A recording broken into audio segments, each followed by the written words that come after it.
बिस्मिल्लाहिर्रहमानिर्रहीम, अस्सलामुअलैकुम। कैसे हैं आप सब लोग? आई होप आप लोग ठीक होंगे। अल्लाह का शुक्र है हम लोग भी बिल्कुल ठीक हैं। And welcome back to my channel.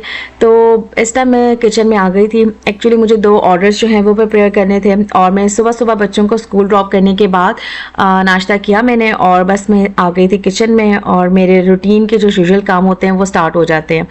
अगर मैं सुबह के टाइम जो है काम ना करूं और बिल्कुल ज़रा लिंगर ऑन करती रहूं टाइम को, तो मुझे ऐसा लगता है कि मेरा डे बिल्कुल ही मतलब बहुत बोरिंग सा गुजरा है। किचन में आने के बाद जो सबसे पहले मेरा काम था आज का, जो मुझे टास्क करना था वो ये था कि मैंने बनाने थे चिकन आलू के चीज़ वाले जो कटलेट्स होते हैं ना, वो जिसको हम लोग ब्रेड क्रम्स के साथ लगाते हैं, अंडे की कोटिंग करते हैं, चीज़ ढेर सारी डालनी थी। अच्छा, ये मुझे जो है ना ऑर्डर आया हुआ था और मुझे 2 दिन में ना ये ऑर्डर डिलीवर करना था।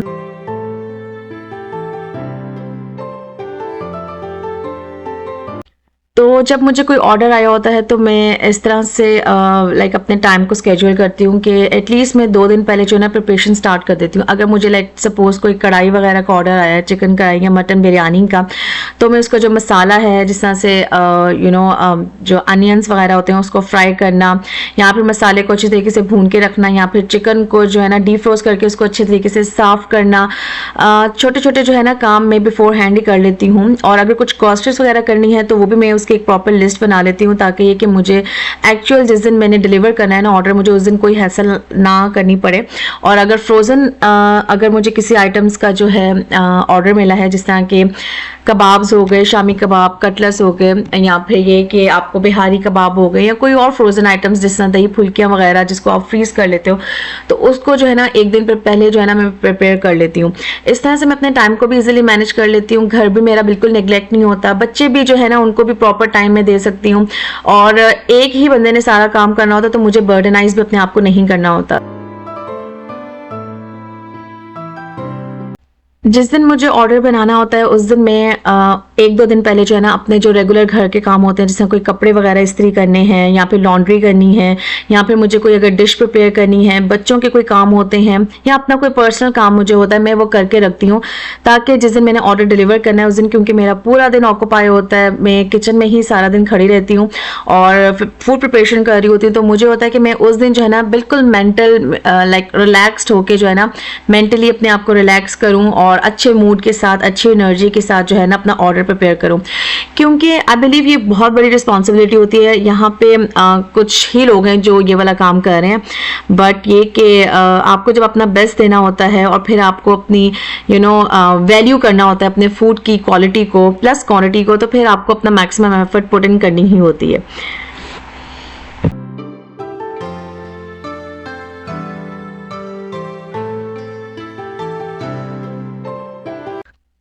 अल्लाह का शुक्र है, अल्हम्दुलिल्लाह। वर्क फ्रॉम होम जो है वो एक ब्लेसिंग है। मैं तो अगर आप लोगों को भी मशवरा दूंगी कि if you have any skill तो प्लीज़ उसको यूटिलाइज ज़रूर करें।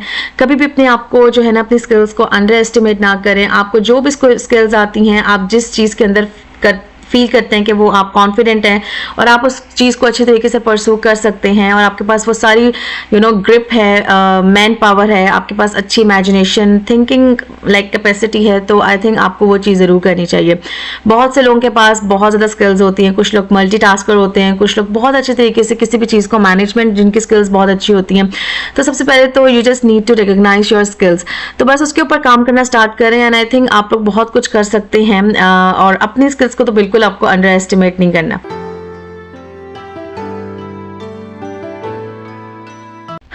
अनएम्प्लॉयमेंट रेट बहुत ज़्यादा है और जॉब्स जो हैं उनकी मार्केट की भी वैल्यू बहुत लाइक वर्स्ट है। किसी को भी अच्छी जॉब एक्वायर करने के लिए आपको एक तो बहुत वेट करना पड़ता है, दूसरा ये कि इतना कंपटीशन है, हर बंदा माशाल्लाह से काफ़ी ज़्यादा स्किल्ड है, और मतलब हर चीज़ जो है ना वो ऑब्वियसली आपके अकॉर्डिंगली तो हो नहीं सकती।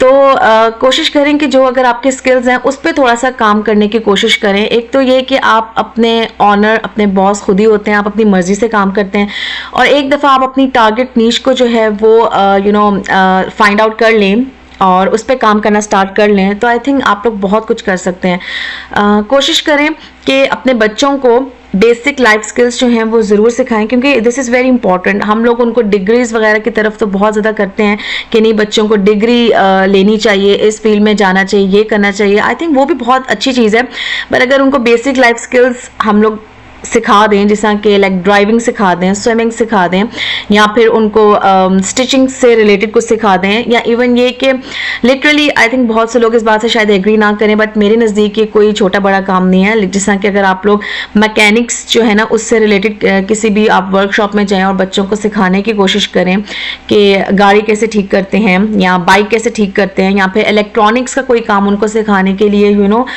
मोटिवेट करें, इससे बहुत ज़्यादा जो है ना चेंजेस आती हैं। एक तो ये कि बच्चे बहुत स्किल्ड हो जाते हैं, दूसरा ये कि आपको लाइक डिपेंडेंट नहीं होना पड़ता, तीसरे चौथे किसी बंदे के ऊपर, और सबसे बढ़ के ये चीज़ होती है कि आपके पास एक स्किल आ जाती है।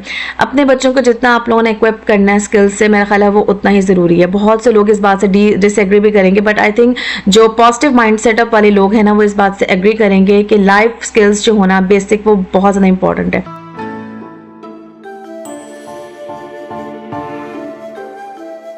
बहुत से लोग रेगुलर बेसिस पे क्वेश्चंस कर रहे होते हैं, मुझे डीएम्स कर रहे होते हैं कि क्या हम लोग बाहर सरवाइव कर सकते हैं, क्या हम लोग ये कर सकते हैं, क्या हम लोग वो कर सकते हैं।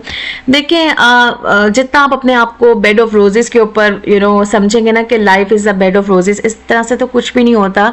लाइफ में हार्डशिप्स भी आती हैं, अप्स एंड डाउन्स भी आते हैं। द थिंग इज़ कि आप कितने कंसिस्टेंट हैं अप टुवर्ड्स योर गोल। अगर आपने गोल एक सेट कर लिया है और अगर आप उसको अचीव करना चाहते हैं तो आप कितने कंसिस्टेंट हैं, कितने परसिस्टेंट हैं, और कितना आप अपने गोल को अचीव करने के लिए उसको वैल्यू कर रहे हैं और कितनी टाइम और एफर्ट स्पेंड कर रहे हैं, this matters a lot literally. अच्छा, जिनको काम करने की आदत होती है ना बचपन से ही, वो तो बहुत इजीली यहाँ पे सरवाइव कर लेते हैं। जिनको काम करने की आदत नहीं होती, जो डिपेंडेंट होते हैं दूसरों पे, स्पेशली पानी का ग्लास भी हमें पिला दो, हमें खाना बना दो, या फिर ये कि हम लोगों को पता नहीं होता, काफ़ी लोग ऐसे आते हैं यहाँ पे जिनको पता नहीं होता लॉन्ड्री कैसे करते हैं, कुकिंग कैसे करते हैं, क्लीनिंग कैसे करते हैं। उनको ये भी नहीं पता होता कि अगर ऐप्स होती हैं तो उनको किस तरह से हम लोग यूज़ करते हैं। मतलब ये सारी छोटी छोटी चीज़ें अगर आपको नहीं पता तो आई थिंक आप कहीं भी सर्वाइव नहीं कर सकते। हार्डशिप्स आती हैं, कुछ लोग डर के मारे भाग भी जाते हैं कि हम लोग इतना काम नहीं कर सकते। काफ़ी लोगों को डिप्रेशन भी होता है, एंग्जाइटी फील होती है, बहुत लॉनलीनेस यहाँ पे फील होती है। बट आई थिंक अगर आप अपने आप को बिजी कर लेना किसी चीज़ के अंदर तो फिर लाइफ अच्छी है यहाँ पे। तो देखिए, फेजेस तो हर एक पे आते हैं। मतलब मैं ये नहीं कहूँगी कि हम लोग, जो मैं इस टाइम बात कर रही हूँ मेरे पर कोई फेज नहीं आता, ऑब्वियसली आते हैं, हम लोग सब इंसान है, बट उससे कोप अप कैसे करना है, that is the main skill. तो ये स्किल जो है ना डेवलप करना अपने अंदर, that is very important. Emotionally आप किसी पे डिपेंडेंट ना हो, आप इतने सेल्फ सफिशिएंट बन जाएं कि आप अपने एक आई डोंट नो उसको किसने एक्सप्लेन करेंगे, बट आप अपने हिसाब से ही जो है ना लाइफ को टैकल कर।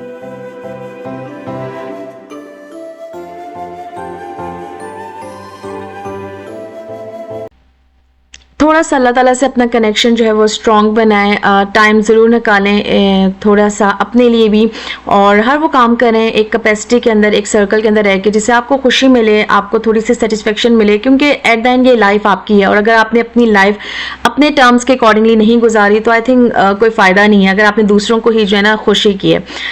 तो खैर, मैं अपनी अगर बात करूं तो मैं फूड बिजनेस यहाँ पे करती हूँ। मतलब मेरा ऑब्वियसली बहुत लार्जर स्केल पे नहीं है, क्योंकि मैं ही यहाँ पे हर चीज़ हैंडल कर रही हूँ। तो मैं अपनी अकॉर्डिंग टू द अपने टाइम को, अपनी एनर्जी को, अपने बच्चों के रूटीन को, अपने घर के रूटीन को फॉलो करते हुए और माइंड में रखते हुए मैं जो है ऑर्डर्स रिसीव करती हूँ। और मेरा एक ये रूल है कि एटलीस्ट अगर आपने मुझे ऑर्डर प्लेस करना है तो एटलीस्ट वो 2 दिन पहले ज़रूर करें, क्योंकि एक दिन तो सारा ग्रॉसरीज करने में निकल जाता है, ठीक है। अच्छा, इन बिटवीन आपने बच्चों को स्कूल पिक एंड ड्रॉप करना, बच्चों को खाना खिलाना, अपने घर के काम करने, लॉन्ड्री करनी, कपड़े वगैरह इस्त्री करने, कोई चीज़ अगर आपने कहीं बाहर जाना है, आपकी अपॉइंटमेंट है, या कहीं आपने कुछ और काम करना है, कहीं कमिटमेंट है, तो वो भी आपको अपने जहन में रखना होता है। और दूसरा दिन जो है वो आपके सारी ऑर्डर की प्रिपरेशन में जो है ना लग जाता है, और तीसरे दिन आपने ऑर्डर डिलीवर करना होता है। तो मेरी ये कोशिश होती है, और मैं अपने क्लाइंट्स या कस्टमर्स जो होते हैं वो मैं उनसे ये रिक्वेस्ट करती हूँ कि एटलीस्ट आप मुझे 2 दिन पहले जो है ना ऑर्डर प्लेस करें। तो खैर यहाँ पे मुझे ऑर्डर आया हुआ था चिकन चीज़ पोटैटो कटलेट्स का। और सबसे पहले तो मैं आपको मज़े की बात बताऊँ कि मैंने सारे के सारे कटलेट्स रेडी कर लिए थे। अपने हस्बैंड से मैंने रिक्वेस्ट की थी कि आप रात को जो है ना जब ऑफिस से आएंगे तो वापस आते हुए जो है ना ब्रेड क्रम्स लेके आइएगा, क्योंकि जिन्होंने मुझे ऑर्डर किया था उन्होंने मुझे कहा था कि आपने अंडे की कोटिंग लगा के ना ऊपर ब्रेड क्रम्स को जो है ना वो करना है, उसकी भी कोटिंग करनी है। तो एनी हाउ हस्बैंड को भूल गया, तो मुझे ऑर्डर जो है वो डिलीवर करना था। अब हुआ क्या जी, मैंने सोचा कि चलो इन बिटवीन मैंने उनको जो कबाब थे जो हाफ हो चुके थे उसको मैंने रखा फ्रिज में। इस टाइम मैं बच्चों को स्कूल से ले आई थी और बच्चों को लेके जो है ना मैं गई हूँ एशियन स्टोर तंदूरी मार्केट। तो ये देसी स्टोर है, यहाँ पे आपको ऑलमोस्ट हर चीज़ मिल जाती है।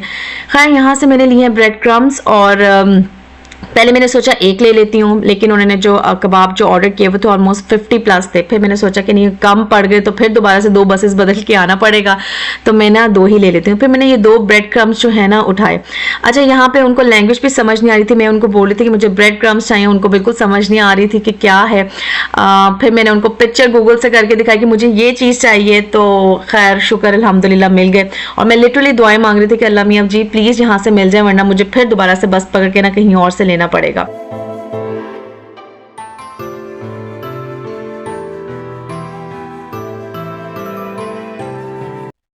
मैंने अपने व्लॉग्स में बहुत दफ़ा इस बात का जिक्र किया है कि हम लोग जो ग्रॉसरीज हैं वो फ्राइडे के फ्राइडे करते हैं, ताकि सैटरडे संडे 2 दिन छुट्टी होती है, थोड़ा सुकून किया जाए, क्योंकि पूरा वीक ऐसे एक टांग पे खड़े होके ना सारे काम हो रहे होते हैं। तो सैटरडे संडे थोड़ा सुकून वाला दिन होता है।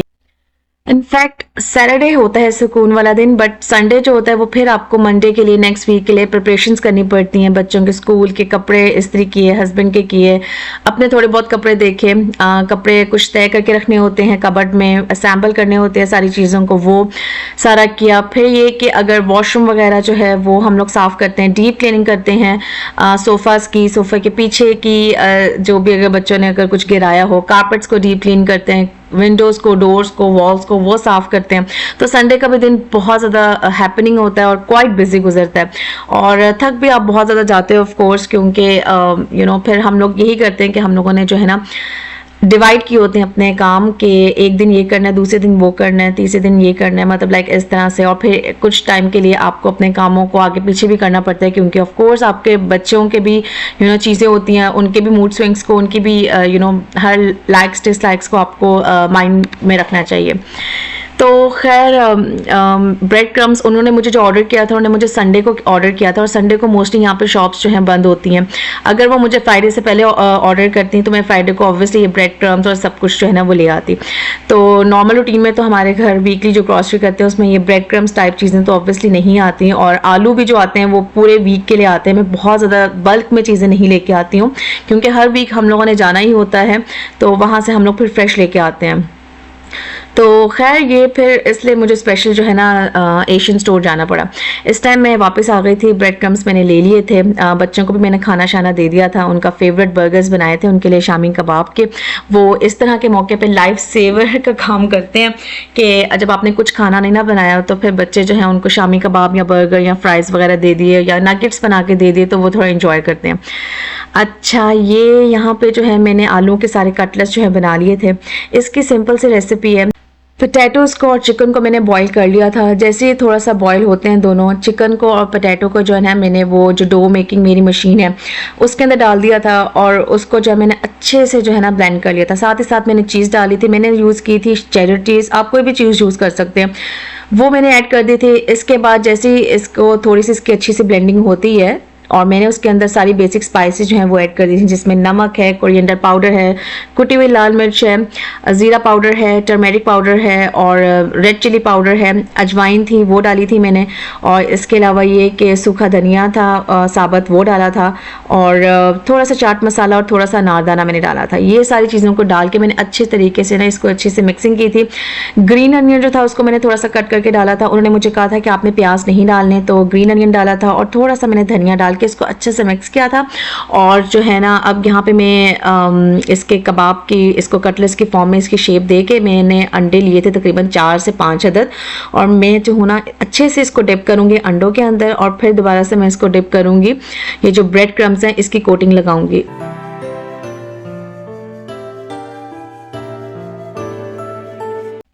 एग की जो आप कोटिंग करते हैं ना, और उसके बाद जो आप ब्रेड क्रम्स की कोटिंग करते हैं, इससे एक तो ये होता है कि बहुत अच्छा सा इसके ऊपर एक शाइन सी लुक आ जाती है। बहुत ही मज़े के क्रिस्पी क्रंची से बनते हैं और इतने ज़्यादा डिलीशियस लगते हैं ना। आप इनको चावलों के साथ खा सकते हैं, बच्चों को स्लाइस के अंदर सैंडविच के फॉर्म में दे सकते हैं। इसके अलावा ये कि आप आलू के पराठे भी बना सकते हैं और चाय के साथ भी इसको इंजॉय कर सकते हैं। बहुत ही ज़्यादा ये मज़े के लगते हैं और क्रिस्पी क्रंची सा जो है ना इसका टेस्ट आता है बाहर से, और अंदर से जो इतना सॉफ्ट सा आलूओं का, चिकन का और चीज़ी जो टेक्सचर आता है ना, वो आपके मुझे मुंह में घुलता है तो आपको ऐसा लगता है कि ईद हो गई है, बहुत मज़ा आता है। तो एनीवेज, अंडे की अच्छी सी कोटिंग करने के बाद मैंने जो कटलेट्स हैं उसको अच्छे से जो है ना ब्रेड क्रम्स की कोटिंग की थी, ऊपर नीचे से, इसके साइड से भी, ताकि ये कि अच्छे से जो है ना जब इसको शैलो फ्राई किया जाए तो ये मज़े के जो है ना इस बन के आए। और ऑब्वियसली आपकी जो फर्स्ट प्रायोरिटी वो ये होती है कि आपके जो क्लाइंट्स हैं वो उनकी सेटिस्फेक्शन बहुत ज़्यादा हो। तो खैर बाद में मैंने उनका रिव्यू लिया था कि कैसे लगे, तो उन्होंने ऑब्वियसली कहा अल्हम्दुलिल्लाह माशाल्लाह से, अल्लाह का शुक्र, बहुत अच्छे लगे। बट उनका ये कहना था कि मैं भूल गई, वो भूल गई अपने एंड पे मुझे बताना कि उनका जो बेटा है वो है एग की, उसको एलर्जी है, और वो जो है वो ऑब्वियसली बच्चों के लिए उन्होंने बनवाए थे और वो बच्चा थोड़ा सा नहीं खा पाएगा, बेटी उसकी खा पाएगी बट नॉट बेटा। तो एंड शी वाज सेइंग कि ये मेरी गलती है कि मैंने आपको बताया नहीं, हालांकि उनका जो वॉइस नोट आया था वो यही आया था कि आपने एग की कोटिंग लगा के और ब्रेड क्रम्स लगाने हैं। और स्पेशली मैं ब्रेड क्रम्स के लिए ही मार्केट गई थी, और ऑब्वियसली ब्रेड क्रम्स जो हैं वो एग के बगैर तो नहीं लग सकते थे, और वो सारा उन्होंने मुझे बताया था कि आपने इस तरह करना है। और उसी प्रोसीजर को ऑब्वियसली मैंने फॉलो किया था, क्योंकि क्लाइंट्स की डिमांड्स को मीट करना that is my first priority. तो मेरा काम भी है, ये मेरा शौक भी है, और ऑब्वियसली मैं बिजी भी रहती हूँ तो मुझे बहुत ज़्यादा अच्छा लगता है, मेरा अच्छा टाइम गुजर जाता है। बट मुझे थोड़ा सा अफसोस हुआ कि उनका बेटा शायद ना खा पाए, क्योंकि उन्होंने अपने बहुत दिल से अपने बच्चों के लिए बनवाए थे। वर्किंग लेडी है वो, उनके पास इतना टाइम नहीं होता और लाइफ यहाँ पे बहुत ज़्यादा बिजी है। तो खैर बस लेकिन चलें, फिर मैंने खैर उनको ऑफ़र किया था कि मैं कबाब जो है मैं अंडे के बगैर भी अगर आप कहें तो मैं थोड़े से आपको बना के दे देती हूँ, क्योंकि मैं जब मिक्सचर या इस तरह से बैटर बनाती हूँ ना तो काफ़ी ज़्यादा बनाती हूँ। बट शी सेड नहीं नहीं कुछ नहीं होता, इंशाल्लाह नेक्स्ट टाइम।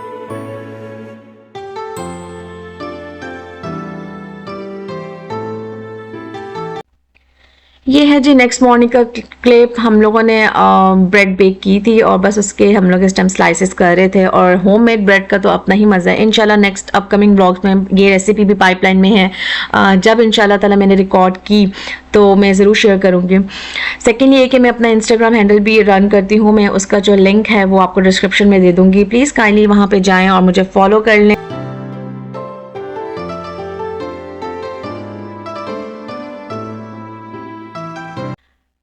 इस टाइम मेरा जो है ना पकौड़े खाने को बहुत ज़्यादा दिल चाह रहा था। एक तो मौसम बहुत अच्छा था, दूसरा ये कि बच्चों को भी पसंद है, तो मैंने सोचा कि चलो जी पकौड़े बनाए जाएं और यही हमारा लंच भी हो जाएगा और काइंड ऑफ स्नैक भी हो जाएगा इवनिंग। तो बड़े मज़े के जो है ना मैंने पकौड़े बनाए और बड़ा ही जो है ना अच्छा लग रहा था इसको बना के। और साथ ही साथ मैंने जो है रोल्स और समोसे जो हैं वो भी बना लिए थे। उसकी मैं वीडियो ऑब्वियसली रिकॉर्ड नहीं कर पाई, क्योंकि इस तरह से मेरी वीडियोज़ बहुत ज़्यादा बड़ी हो जाती हैं।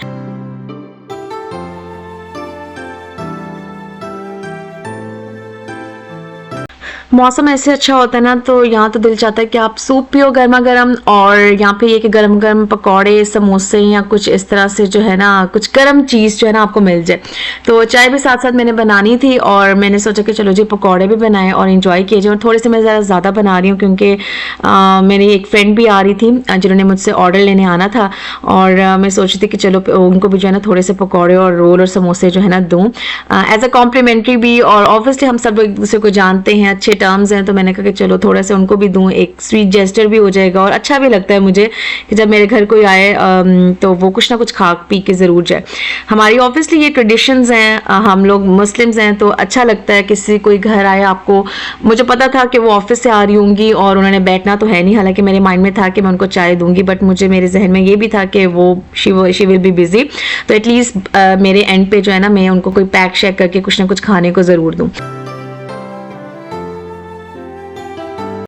अच्छा, इस टाइम मैंने किचन को भी अच्छे तरीके से साफ़ कर लिया था। बहुत तेज़ी से जो है ना मेरे हाथ चल रहे होते हैं, क्योंकि मुझे एक दफ़ा जब मैं किचन से बाहर निकल जाऊँ 2-3 घंटे लगाने के बाद मेरा दोबारा दिल नहीं चाहता कि मैं जाऊं और फिर मैं साफ़ करूं, क्योंकि मेरे जहन में ये होता है कि मैं एक ही दफ़ा जो है ना सारी अच्छे तरीके से डीप क्लीनिंग करके फिर ही बाहर निकलूँगी।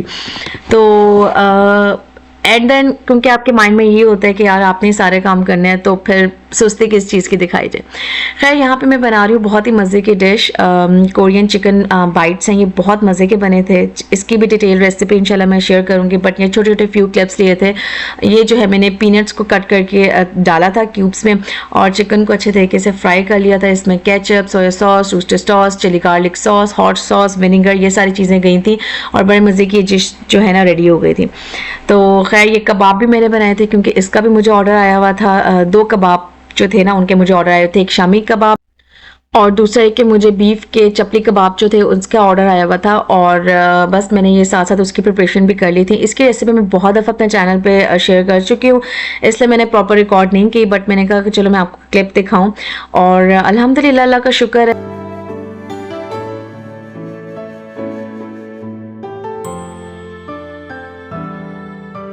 समटाइम्स ये काम बहुत ज़्यादा डिमांडिंग भी हो जाता है कि कुछ कस्टमर्स जो होते हैं उनको बिल्कुल शामी कबाब में प्याज नहीं चाहिए होते, कुछ को माइल्ड स्पाइसेस चाहिए होते हैं, कुछ अपने बच्चों के लिए बनवाते हैं, और कुछ जो होते हैं जो कहते हैं कि हम लोग को सुपर स्पाइसी चाहिए। तो हर एक की अपनी डिमांड्स होती हैं, तो मैं ये भी नहीं कर सकती कि अच्छे खासे बनाऊँ 50-60 कबाब और उसको फ्रीज़ कर दूँ, जब कभी मुझे ऑर्डर आएगा तो मैं डिलीवर कर दूँ। तो ऐसा बिल्कुल नहीं होता, मैं बिल्कुल फ्रेश बनाती हूँ और जो है फ्रेश ही सर्व करती हूँ, क्योंकि हर एक की डिमांड्स, लाइक्स, डिसलाइक्स जो होती है ना वो डिफरेंट होती हैं।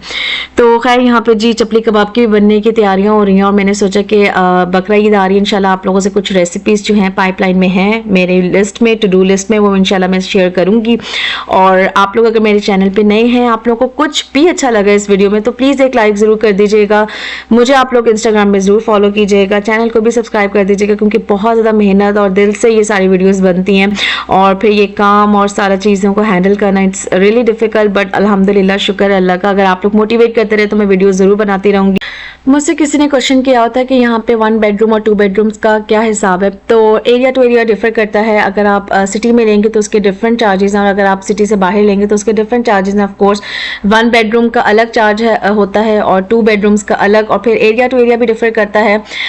खैर लेकिन रफली बता देती हूँ कि 2 बेडरूम्स अपार्टमेंट जो है वो 1600 यूरो से स्टार्ट हो रहे हैं, अप टिल 25 तक भी जा रहे हैं। तो डिपेंड करता है कि आपकी क्या रेंज है और आपने किस एरिया में लेना है, उस चीज़ पर डिपेंड करता है। तो चले, होप आप लोगों के क्वेश्चंस के आंसर भी हो गए होंगे। आप लोगों से इजाज़त चाहती हूँ, नेक्स्ट व्लॉग में मिलूंगी इंशाल्लाह। टेक केयर, अल्लाह हाफिज़।